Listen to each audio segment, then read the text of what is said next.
प्रणाम, मैं किशोर यादव आप सबको पैर छू के प्रणाम कर रहा हूँ। और मैं आ रहा हूँ 31 अक्टूबर यानी इसी 31 को छठ के शुभ अवसर पे आपके शहर हैदराबाद में।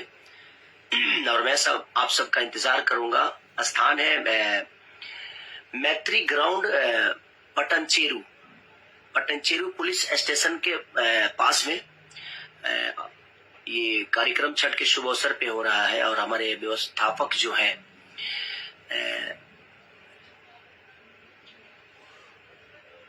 मसवी विधायक जी, माननीय श्री गुड्रेम महिपाल रेड्डी जी स्वयं आप सबके साथ रहेंगे। माननीय श्री मधुसूदन रेड्डी जी और अन्य सदस्य जो कि ये कार्यक्रम कराने का आप सबके बीच में मुझे बुलाने का काम जो कर रहे हैं वो लोग, और कार्यकर्ता व्यवस्थापक जो हमारे संदीप शाह जी हैं और बाकी समस्त सदस्यगण। तो आप लोग आइए, पटनचेरू पुलिस स्टेशन के पास में ये कार्यक्रम हो रहा है। मैत्री ग्राउंड पटनचेरू।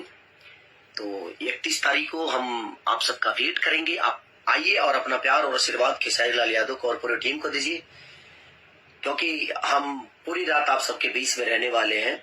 और मेरे तरफ से पूरे सदस्यगण को ढेर सारी छठ की शुभकामना कि ऐसे ही छठी मैया सब पे अपना कृपा बना रहे। Love you.